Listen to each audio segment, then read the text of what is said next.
And so the courier who had cheated death in the cemetery outside Good Springs cheated death once again, and the Mojave wasteland was forever changed. The courier, with the aid of Yes Man, drove both the Legion and the NCR from Hoover Dam, securing New Vegas's independence from both factions.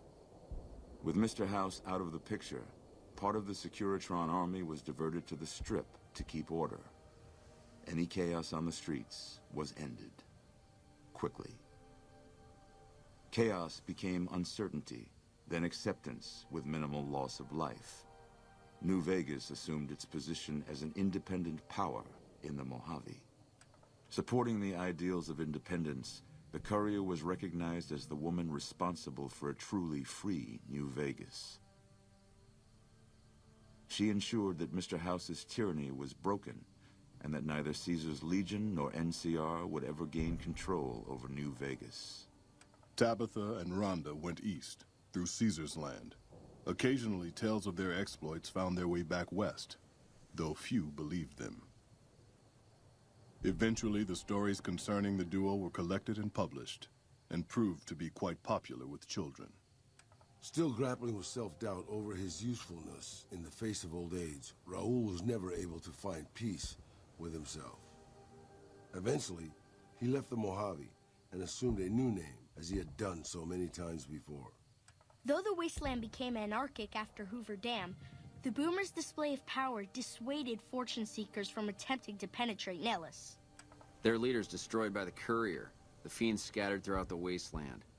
Without the organization of Motor Runner, Cook, Violet, and Driver Nephi, they were easy prey. After the courier ensured New Vegas remained free, the followers found that independent Vegas was even more unstable and violent than before.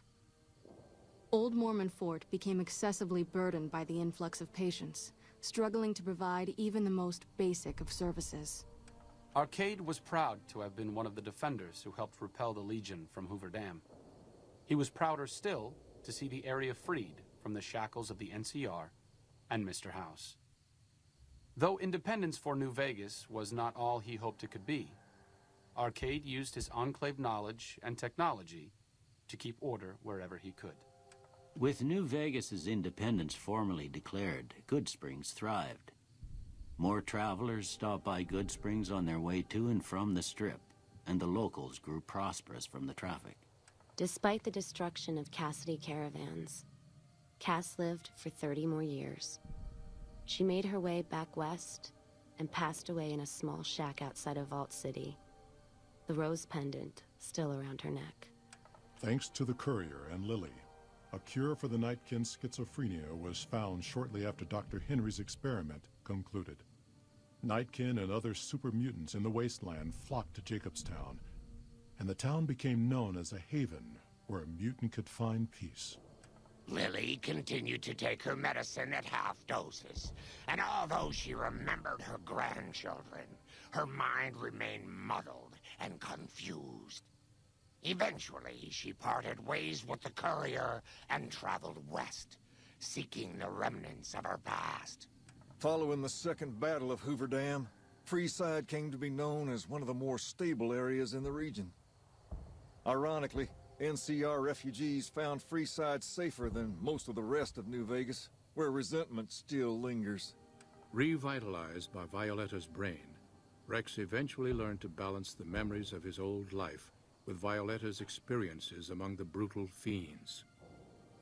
His mind had difficulty adjusting, but Rex eventually found peace with his new, more vicious self. Shaped up by the courier's advice, the Misfits distinguished themselves during the Legion's attack on Camp Golf.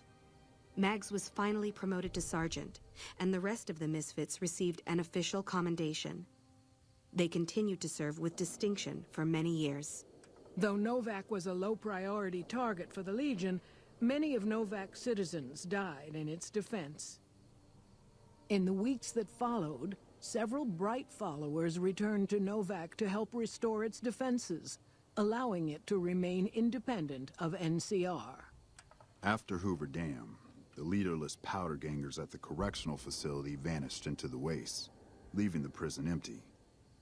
The correctional facility became another abandoned ruin in the wasteland, its carcass occasionally picked over by enterprising prospectors. After the Vault 19 powder gang surrendered to the NCR, they were reincorporated into the correctional system. The NCR did increase their sentences, and they aren't about to take off time for good behavior. After Hoover Dam, Sheriff Myers runs Prim with his own style of frontier justice. He deals with most folks fairly, but now and then someone winds up dead with little to no evidence against them.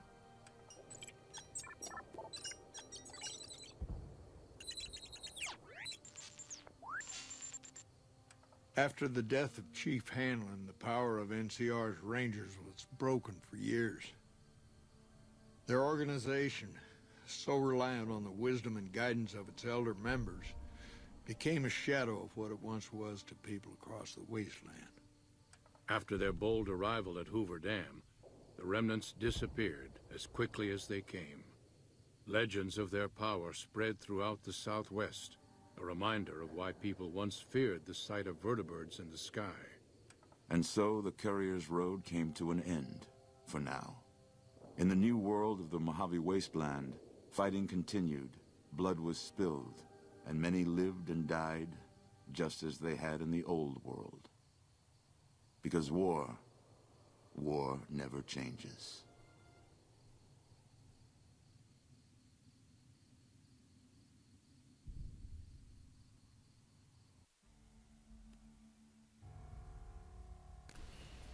That is it.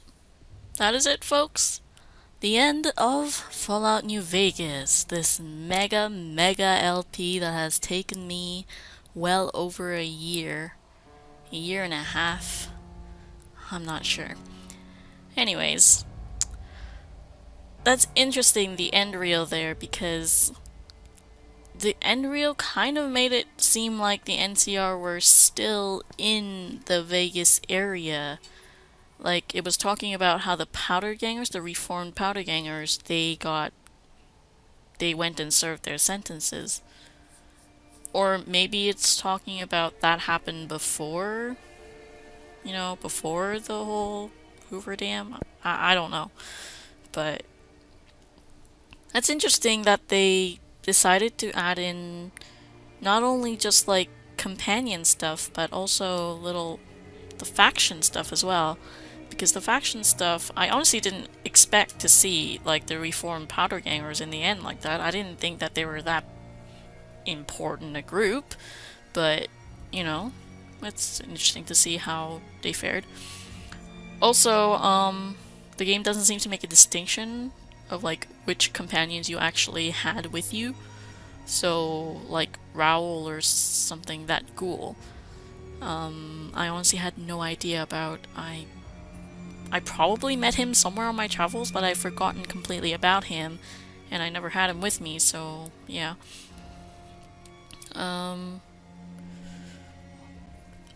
This was an interesting end, I guess. I'm kind of struggling for words, because I feel like the ending really wasn't good. Like, the game itself was great, the ending was just like,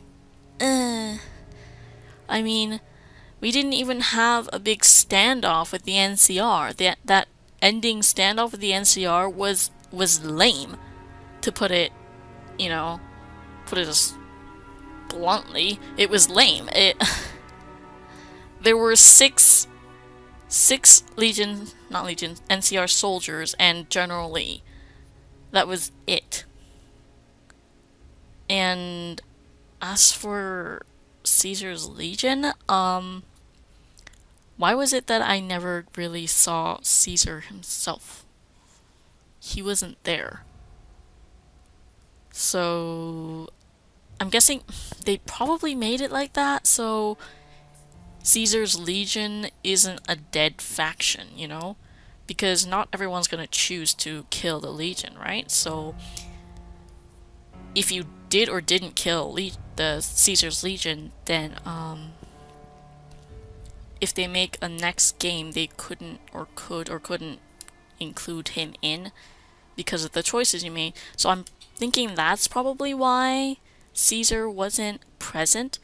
but I would at least have liked to have gotten some kind of explanation about, you know, either he fled or he conducted this whole affair from afar, because we know that he was there before. We saw him there before, so we know he was there in Vegas area.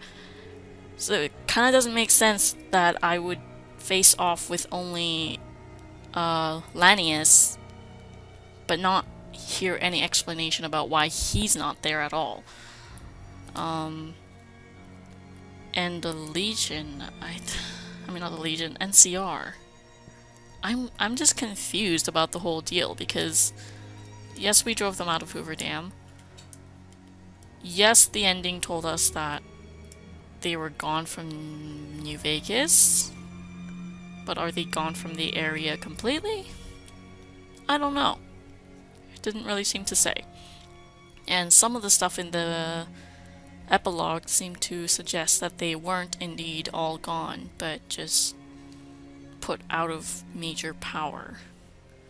So, I don't know. Take from that what I will. Overall though, this was one of my most enjoyed gaming experiences for sure.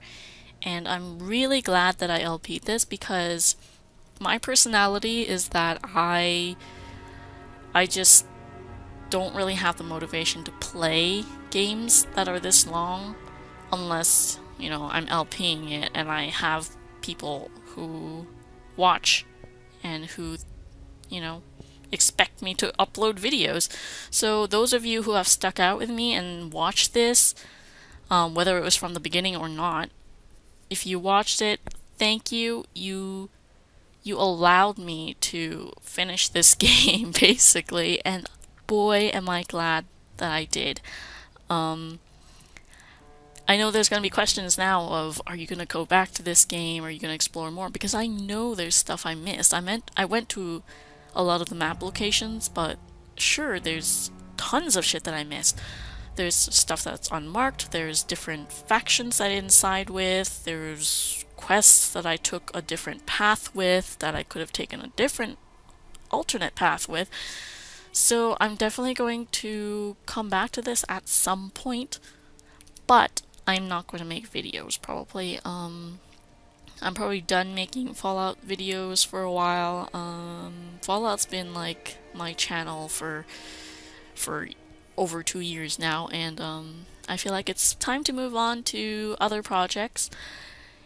So while I will be probably returning to this game, probably to play in hardcore mode and to play different styles and different factions, I will not be making more videos of it. I don't know, maybe I will sometime as a little thing if I'm in the mood, but don't expect it at all. Alright, and that was it. Thank you for watching, and enjoy the rest of the credits.